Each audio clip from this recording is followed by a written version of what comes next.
రైతులు వస్తున్నారు ఆ రోడ్ల మీదకి. నిన్న మా భీమారంలో నేషనల్ హైవే దిగ్బంధించారు మా వాళ్ళు. 5గురే రైతులు వచ్చిర్రు, 60-70 మంది మనోళ్ళు. నిన్న చెన్నూరులో కిష్టంపేట దగ్గర జాతీయ రహదారి మీద కూర్చున్నారు. 4-5గురే రైతులు, మళ్ళీ 100 మంది మనోళ్ళే. సో వస్తలేరు. మిలిటెంట్ యాక్టివిటీ చేయాలి. ముచ్చట్లు ఎప్పుడు కాదు, మీటింగ్లు పెట్టుడు కాదు, సోషల్ మీడియా ప్రెస్ మీట్లకి ఇవి కాదు. మిలిటెంట్ యాక్టివిటీ చేయాలి.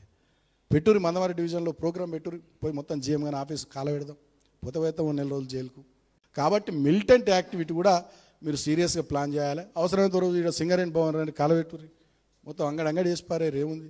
ఆ ఫీలింగ్ రావాలి, ఆ ఓనర్షిప్ రావాలి మన సంఘం మీద, మన నాయకత్వం మీద. కాబట్టి మిలిటెంట్ యాక్టివిటీ ప్లాన్ చేయరు. మన ఏరియాలో అన్ని రైల్వే లైన్లు ఉన్నాయి, కోసిపారేరు. రోజు ఓ ప్రోగ్రామ్ పెట్టి రైలు రోకాన్ని పెట్టి రైలు కోసిపారే. సీరియస్గా పైసలా?